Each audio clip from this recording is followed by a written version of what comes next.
Hi everyone, my name is Kelvar, and today we're going to be covering the Aatrox changes in patch 7.5. Now I know what you might be thinking, gee Mr. Kelvar, Aatrox was garbage, and even after I read the patch notes he looks like just updated garbage. Is he still trash tier, or is he actually better than he was before? Quite honestly, this video gave me a lot of trouble because I want to like Aatrox, I really do. I actually had fun on him, even though it was painful watching easy kills slide through my hands as I slowly slipped into the gray screen. But either way, you guys don't care if he's fun to play or not, you want to know if he's viable, right? Okay, so let's jump right on into it with all of his positives. Aatrox had a lot of changes, more notably his passive, where he fills up a blood well from abilities, and at 100% he gains 25% base attack damage and 20 to 50% attack speed based on his level. This means Aatrox is a dueling monster if played correctly. The bonus AD and attack speed make him pretty potent in lane, and since he is still played so infrequently, he catches a lot of people off guard. I was actually able to get a couple of kills in lane, which makes me think he might be viable as a split pusher. Another good thing about him is that his W activatable can be toggled between autos, so you can have your W toggled off for extra healing, attack twice, turn on W, and have a surprisingly larger auto attack than someone might have been expecting. He's pretty safe with his Q, and the slow from his E is enough to get away from enemies, which means he's pretty safe split pushing if it's set up correctly. In lane, Aatrox preys upon dueling, and is very similar to Jax in the sense that he likes extended fights.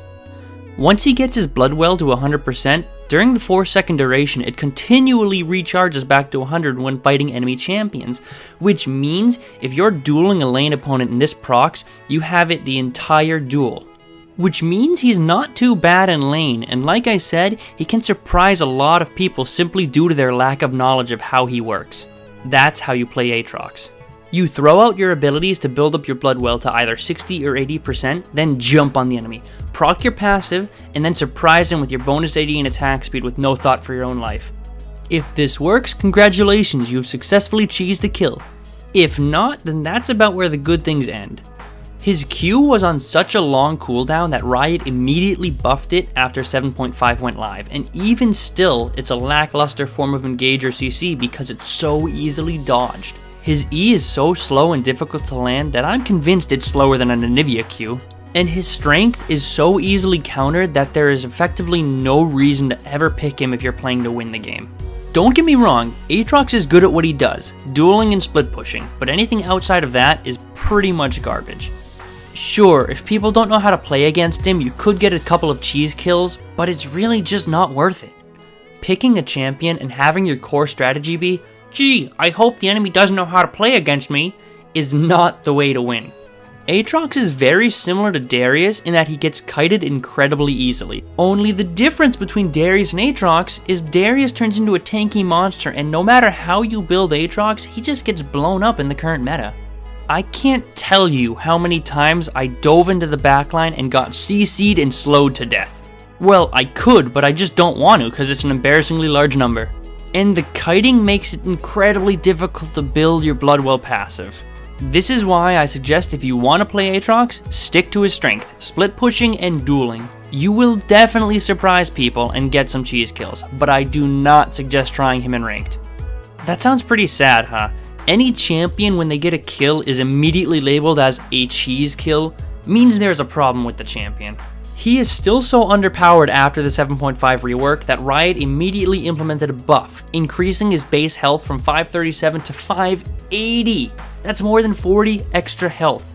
They decreased his Q cooldown per level, and increased his W base damage. They literally buffed him in 3 different areas because he is still so underpowered. Even after the pre-patch buff, I had such a difficult time playing him. I tried him in the jungle, I tried him in the top lane, I tried everything. Heck, I even tried him as support to troll my friend. But after all of it, I still feel like he's most successful in lane doing what he does best, staying in a side lane until the victory or defeat screen. Aatrox is just so incredibly lackluster when it comes to so many different things, and even though playing him can be infuriating, I still had a lot of fun. I just don't think he's meant for competitive play, he's not ready for it yet. The rework was a nice change of pace, but he's still Aatrox, and by that I mean he's still pretty garbage. As a champion, I give Aatrox a D in the current patch, for the sole reason that he earned me a pentakill. Yeah, I'm not trolling, I actually got a pentakill with Aatrox. No! Got it!